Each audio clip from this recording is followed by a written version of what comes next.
Hey guys, welcome to today's video. Today I am talking about how I choose where I travel, which I surprisingly actually get asked quite a lot. So today I'm going to tell you two different segments.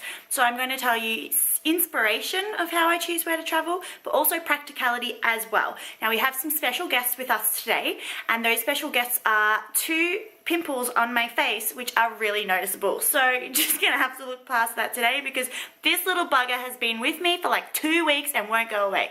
So enjoy today's video, guys. So I unexpectedly fell into the life of a nomad. I've been traveling the world full-time on a budget and doing it solo.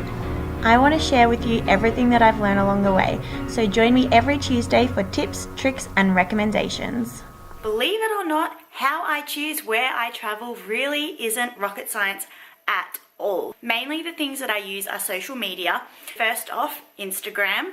It's pretty crazy the amazing things that you can find on Instagram when you search. There is the travel section that you can do in the search engine, and you just literally look for pictures that look beautiful, and then you click on that photo, you see where it is, and you put that on your list of destinations that you want to go to. Same with Facebook as well.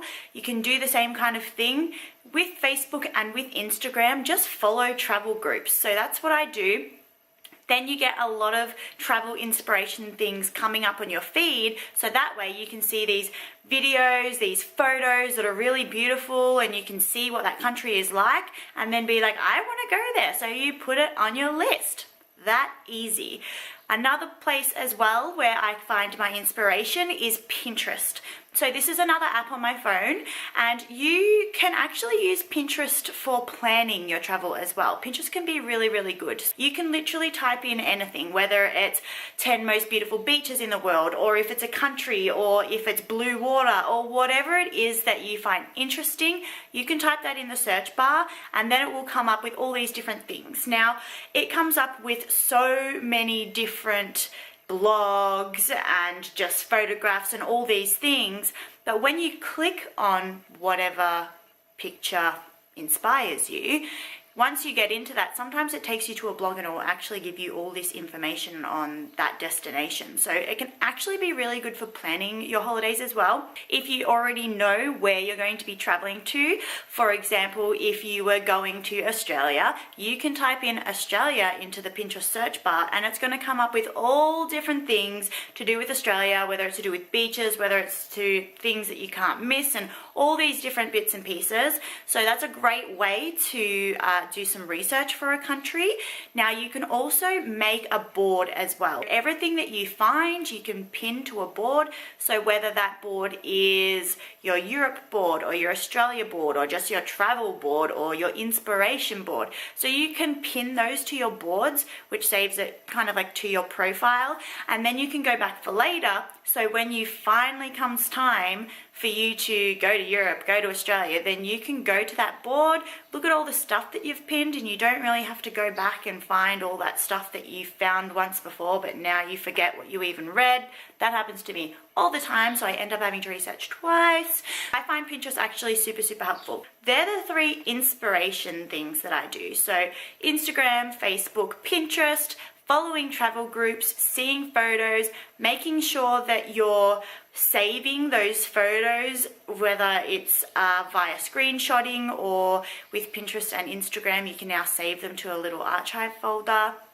So making sure that you put them there to come back to so you can never forget, and if you're ever looking for inspiration, you know where to go. Now, the three practical ways in which you can choose where to travel is firstly via picking somewhere that the exchange rate is good. If the exchange rate in a country has dropped where your dollar to their dollar is looking much better, that's a really great opportunity to take advantage of going to a country that may usually cost you a little bit more. It's a great way of choosing a place to go because it actually saves you some money as well. Now, the second practical way you can do it is via cheap flights. So you can literally go on to whatever your favorite flight scanner app is, go to that app and just find the cheapest flight. So if you find either the cheapest flight or you find a flight that's just an incredible deal from where you're flying from, and just take advantage of that deal, that is once again going to save you lots of money and is a really spontaneous way of picking places to go. Now, the third and final way that you can choose based on practicality is going somewhere based on special events.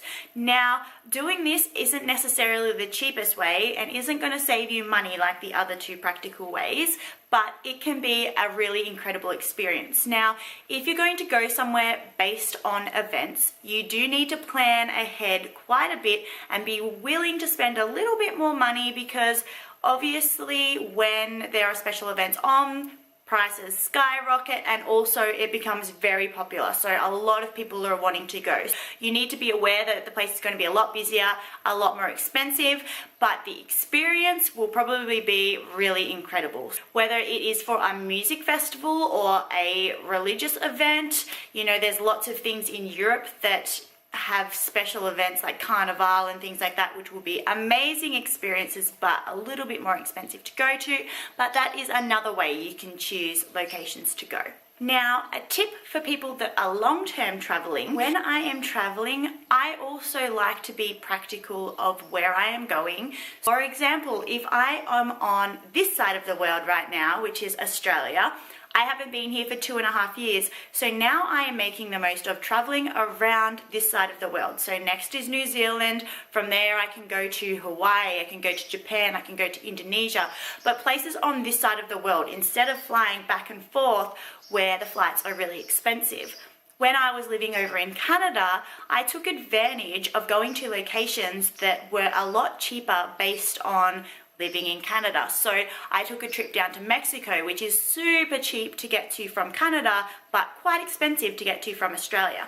I also went to Peru, and when I started coming home to Australia, I decided to stop over in Europe instead of flying all the way back to Australia and then later on flying all the way back over. If you have a long time to travel, take advantage and be smart about where you are, and taking advantage of traveling countries that are closer and cheaper to your location than if you were to travel them from home.